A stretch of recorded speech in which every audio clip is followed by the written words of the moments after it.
Porcelain is used to make crockery, kitchenalia, sanitary wares and objects of fine art.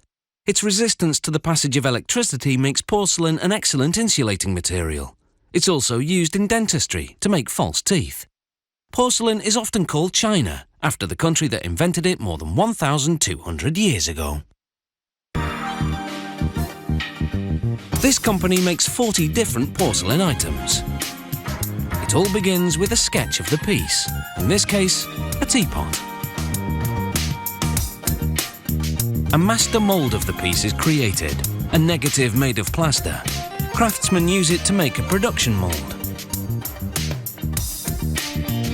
Porcelain begins as a powder, a blend of 3 minerals, quartz, kaolin and feldspar. This powder is mixed with water to make a wet paste called slip.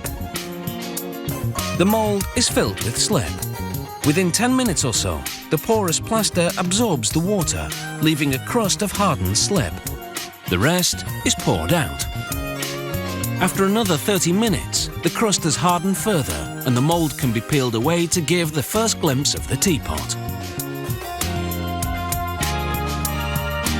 Excess crust is removed from a different mould for the spout. It's then left for about 10 minutes until it's hard enough to handle, but still soft enough to sculpt.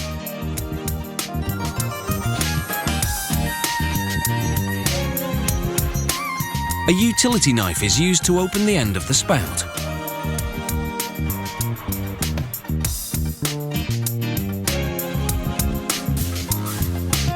The edges are smoothed out using a little water and a sponge, and the rim is curved.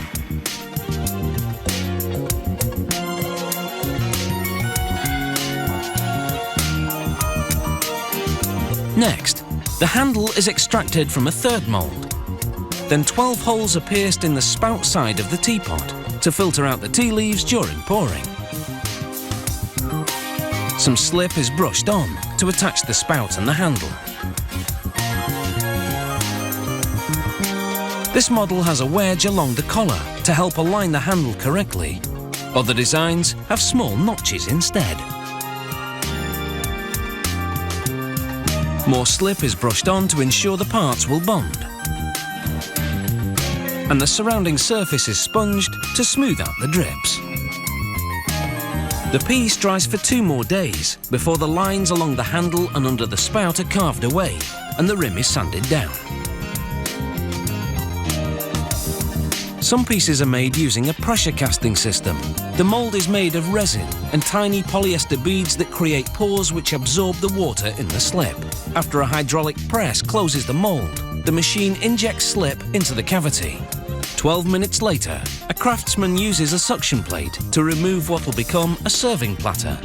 He places the piece on a plaster block. The porous plaster lets the underside dry without leaving marks.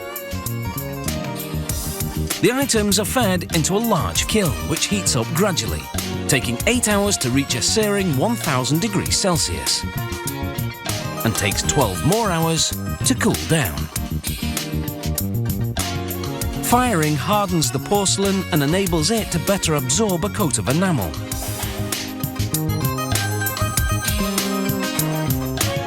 After brushing off any dust, the craftsman dunks each piece in enamel, a protective coating. The porcelain absorbs it right away, and this glaze turns into a shiny skin once the pieces are fired again. Each piece is handled in a particular way to avoid leaving drip marks.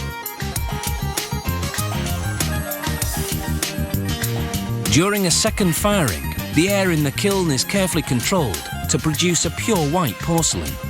Reducing the oxygen level removes any undesirable colours. This time the temperature is even higher, 1400 degrees Celsius. The pieces shrink by around 15%. After a quality check, the company logo is added. The transfer bonds when the plate goes back into the kiln for another 12 hours at 850 degrees Celsius.